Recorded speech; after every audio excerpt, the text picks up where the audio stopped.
Welcome to Formosa Dream Chasers We're your hosts, Mary Ann. and Ching-en. Please join us as we explore the journeys amazing people take in pursuit of their dreams. And get insights from their experiences Let's hit the road. and get started.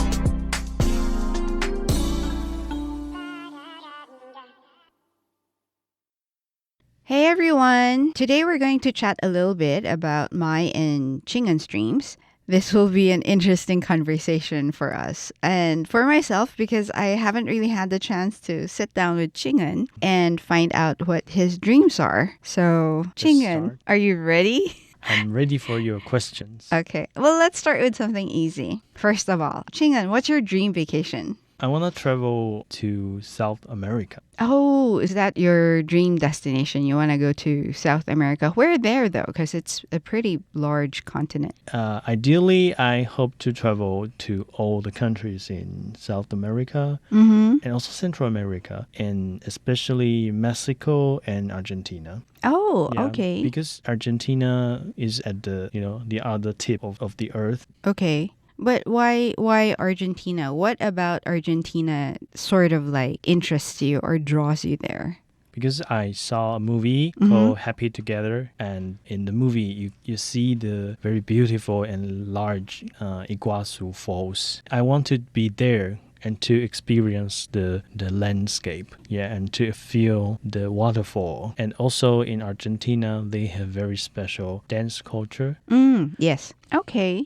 But you also mentioned you wanted to go to Mexico. So what about Mexico? Yeah, these imaginations or these impressions all came from movies. Okay. Like there was a movie called Coco, and it tells the story of Mexico's Day of the Dead. It gives the audience a very vibrant, colorful imagination of Central American culture and traditions. Okay. Yeah, and there are a lot of various kind of food there, Okay. which is very different from Taiwan's cuisine. No, that's true. Well, mainly because they also use different ingredients, right? Yeah. Corn, I think. Chili. Yeah, corn and chili, I think, play a big part in their cuisine. They also use different spices. Yeah, spices.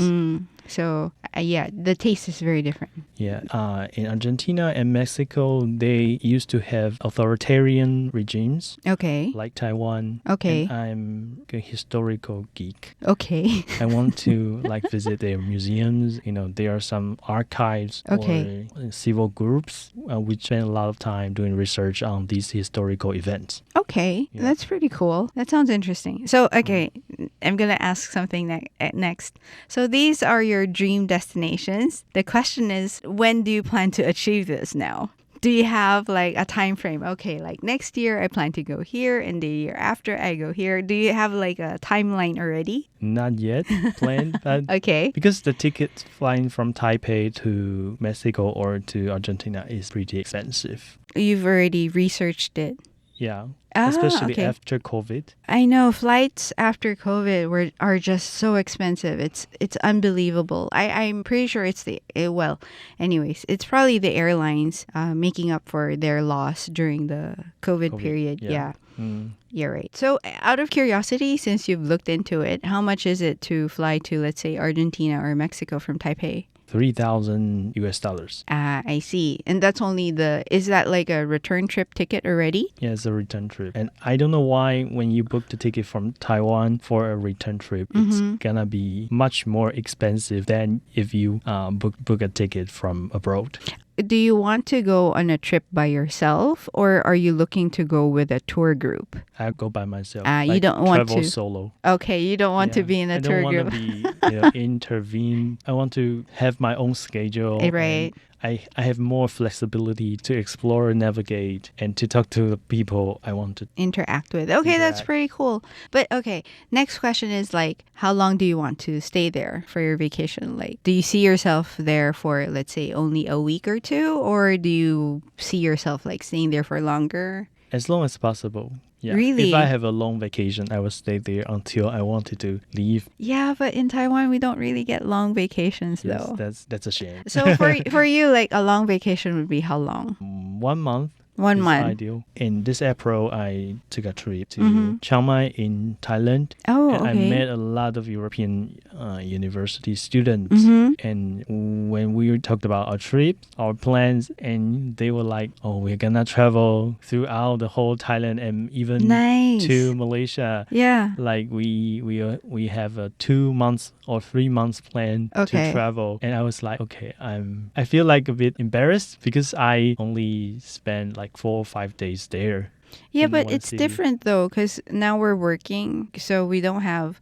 I mean, when you're a student, even when you're a university student, you have vacations. You have summer and winter off, right? Yeah, but for Europeans, they have this tradition of grand travel. Ah, I Yeah, see. and because it's easier for them to move from one country to the other, Right. right? It's easy to cross border Borders. lines. Yes. But for Taiwanese, when you are little and your parents would say, don't go there and stay home, Right. or the place is dangerous. Right. I Yeah. think Chinese parents, I can't speak for all Asians, but I think Chinese parents are generally more protective Yeah. and they don't want anything to happen to the kid, right? Mm. They're so then the way they go about it is more of like, don't do this, don't do that. You might get hurt and something Yeah. might happen to you. So that's why they're very protective. Yeah, it's a different culture.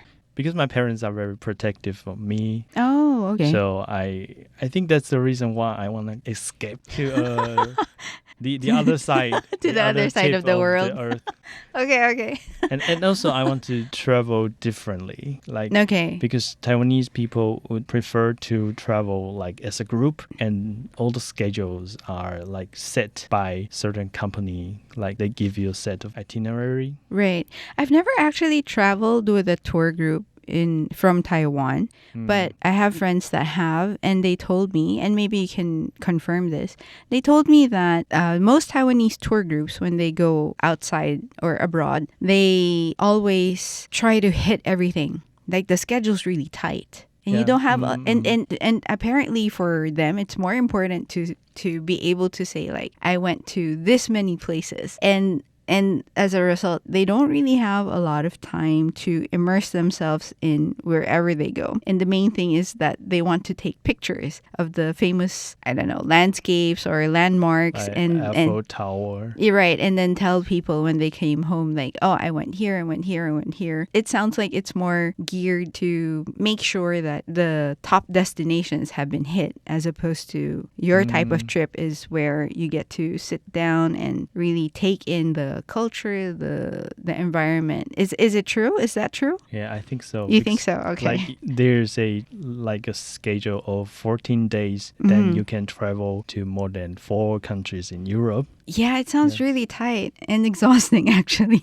You got no time to interact with locals. Okay, so now that we know where you want to go, I'm curious, like, do you want to try the local cuisine? Is that your dream meal or dream food that you want to try? The South American food? Yes, but I miss Polish food. Oh, wait. Yeah. So your dream meal, I guess, is a Polish meal. Yeah, Polish meal. Okay, wait, why? Because almost 10 years ago, I was exchange students in Poland. Oh. And at that time, I eat Polish food every day. Oh, nice. Like pierogi, which is Polish style dumplings. Okay. And also a soup called żurek. Yeah, żurek is a kind of sour soup, and the ingredients contains kielbasa. Kielbasa is a sausage, a typical Polish sausage, Okay. and some bacons, Uh-huh. and really fat, heavy ingredients. I see. And it's really tasty. Okay. And I can eat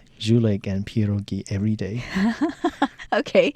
Wait. So you were an exchange student in Poland for how long? A semester, That's 3 months? 6 months? like 4 to 5 months. That's a pretty decent yeah. long time. The taste you can rarely find in Taiwan, so that's why I miss it so much.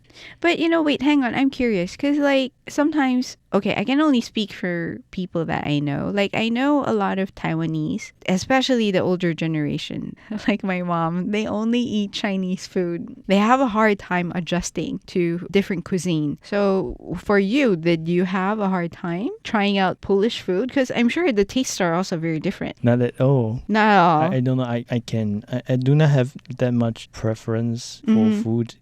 Oh, really? Yeah, like I'm not You're not picky. like obsessive about Taiwanese cuisine. Like some people would feel Taiwanese food is the best. You know, feel upset or feel lost when they get abroad and they cannot find any Taiwanese food. Yeah, I've met people like that, and I'm not the same way. I actually enjoy trying out different types of cuisine. So for them, I respect their decision. Like if they want to eat Chinese food or Taiwanese cuisine, that's cool. But I mean, if you're traveling, of course, I kind of feel it's hard to find your own local cuisine, right? Yeah. Especially in a different country. Homesick. Right. So hang on. So you were in Poland for 4 to 5 months, and every day you had Polish cuisine. I went to pierogi restaurant almost every week. Okay. Of course, we cook ourselves. But did you cook that particular dish that you said you loved? I can't say the name. How do you say pierogi it? Pierogi. and julek. And julek. Okay, Yeah. pierogi and julek. Do you know how to make it? We try to make pierogi because it's not very difficult. Okay. It's similar. I would say similar, but not identical to Taiwanese dumplings. Ah, but that's interesting. Yeah, it's a different way of making it, but it's very similar. And eating in the restaurant in Poland is not very expensive for Taiwanese. It was Sometimes also... you get lazy and you just want to go there and they serve you the food. You pay in money. Okay. So do you know of any Polish restaurants here in Taipei? There used to be one in Taoyuan. Okay. And I also tried one, but it's Ukrainian food. Okay. Actually, it's different. I mean, the menu are different. Okay. Yeah, but I rarely find Polish or Ukrainian food in Taiwan. Mm-hmm. And I believe in Taipei you cannot find any. Polish food. Yeah. Polish as far restaurant. as I know. Yeah. Oh, seems like we have a goal. Yeah, this is another dream of, chasing after the Polish restaurant owners in Taiwan. And we'll talk to him or her about why he or she started this restaurant and what's the process. Yeah, sounds like something that we can definitely do within the next few weeks. So we have a goal for you. We're gonna first literally hunt down a Polish restaurant, and then Ching-en and I are going to go there to try the food, and we'll update all of you on how it goes. Yeah, that's nice. Everyone, you should see Ching-en's face right now. He looks really excited. Okay, I'm afraid that's all the time we have, so we'll just continue this interview next time. Before we end today's episode, I would like to share Taiwanese song with everyone about how we should always get up when we fell down and never give up on our dreams regardless of the challenges we face. The song is called 再出发 by 任贤齐. Hope you enjoy and see you next time.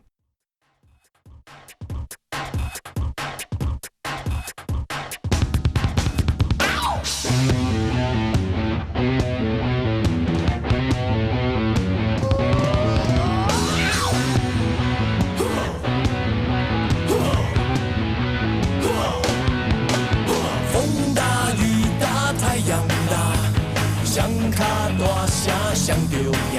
不管这条路有偌歹行，拢毋惊。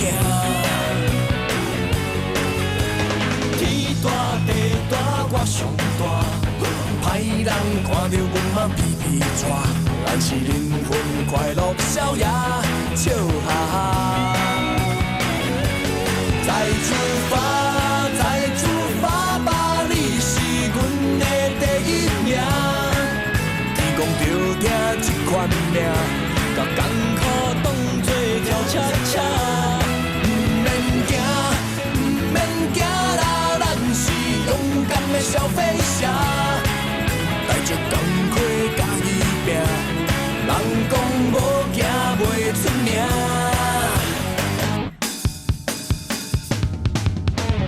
我有信心拍袂停，我有认真做风看。 不愿浪费青春生命，歹名声。我有姑娘咧爱我，我有幸福咧作伴，我要予伊日子过着快活，惜命命。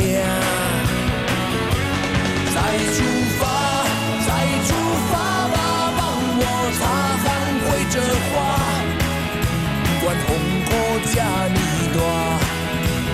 将